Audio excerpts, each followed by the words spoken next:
What's happening? You got the Retro Gaming Hippie coming at you today with yet again another pickup video of items I found out here locally, Facebook Marketplace, local Goodwill, which is the only thrift store I have, or just kind of some contacts that I've made in this local area. It's always a hodgepodge of video games or memorabilia from the 80s, toys, posters, things like that. I kind of collect a little bit of things here and there. It doesn't really matter as long as it's 80s or 90s specific. So to start off, one of my local contacts who does storage units and garage selling and all that. He knew I really liked wrestling, and so a storage unit had these old wrestling posters from a local organization in Washington in the 70s. Now, I don't recognize any of these wrestlers at all. I just like the old school poster look, and then there was a boxing one, and then another wrestling event.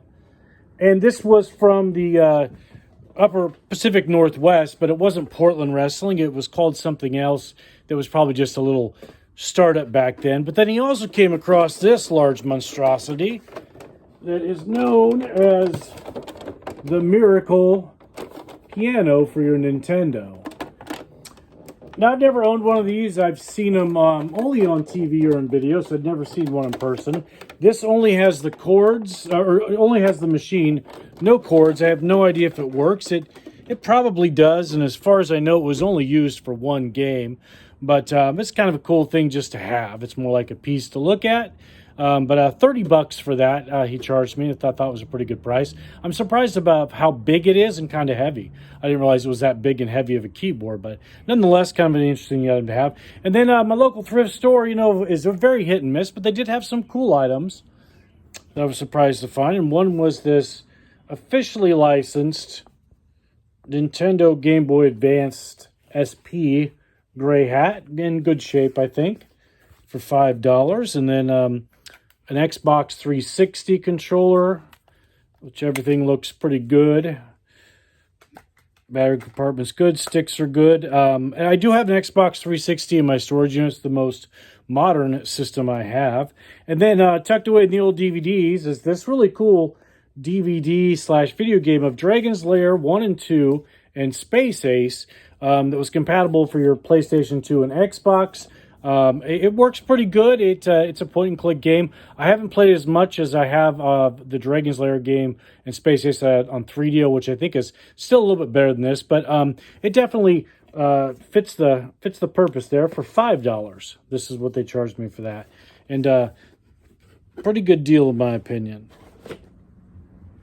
And then on Facebook Marketplace, I came across these folks locally that had for the PlayStation, something I wanted to get back to because I like role-playing games, but Final Fantasy Origins Greatest Hits, which is 1 and 2. I've played 1, but I've never played 2. Final Fantasy 8, which I played a long time ago, Greatest Hits. Now it's back in my collection.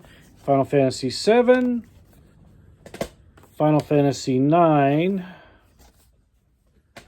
And that was $100 for those, and then for $60 more, they had Parasite Eve 1 and 2, which I haven't played these in years.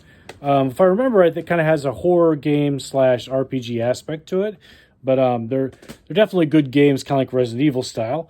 And then they posted a few days ago, again, the same people, 28 PlayStation 2 games for $140. And I'll try to go through those real quick because that's a lot of games. So that's about $5 a game. And we got Onimusha 3 and Onimusha Dawn of Dreams. Now, I played the first one on this back in the day that I remember. And it was a fun game. So I'm sure that those are really good games as well. And of course, they're made by Capcom. And Capcom's usually pretty solid. Kingdom Hearts 1 and 2, which I haven't played a lot. I like the idea of bringing Disney characters into the RPG setting and that kind of fantasy realm, but it plays, I believe, like a Zelda and action RPG-ish, and I've never been a big fan of that, but I'm definitely going to give that a shot.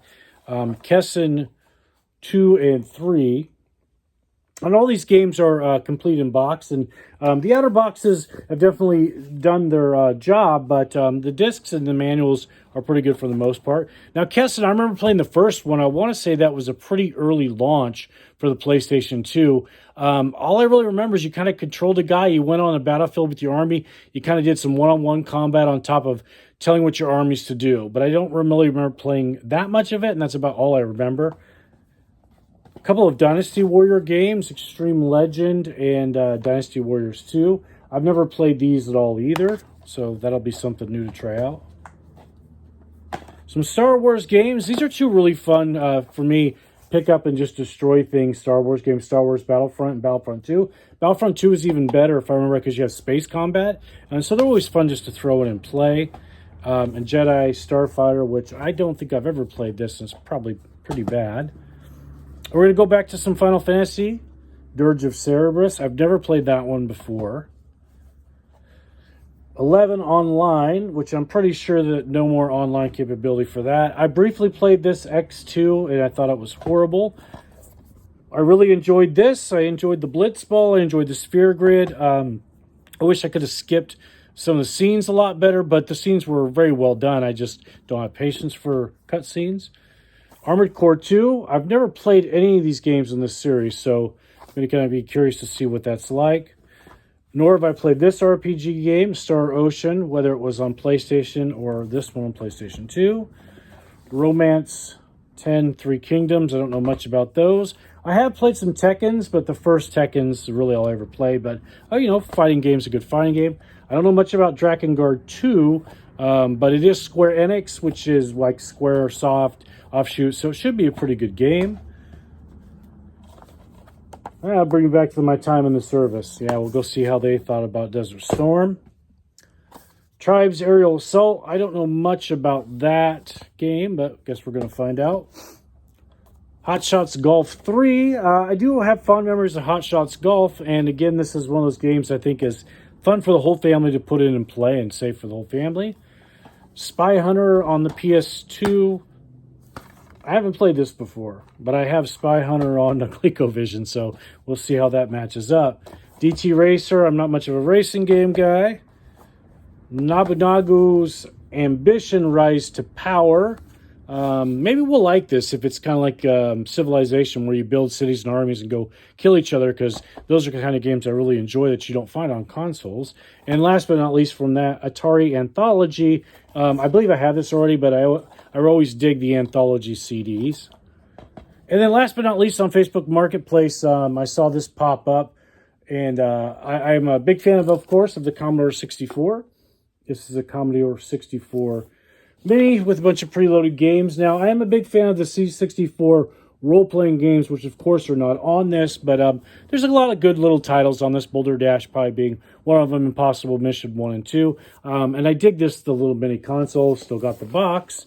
And then the same seller had this piece, which, I hate to get board games, but I just love the graphics of this. This is an X-Men board game from the 1992, right around that cartoon series hit, and was really popular. It's complete. The box is in good shape. So I was like, well, I'll pick that up too, because I really enjoy those graphic arts for that. So those two items were $60 total. So there you have it. Those were my pickups for this week. A bunch of good items to add to my game collection and just my regular funky stuff collection. What is your favorite pickup I got? Just put down in the comments what you think down below. Remember, I'm the Retro Gaming Hippie. Y'all take care.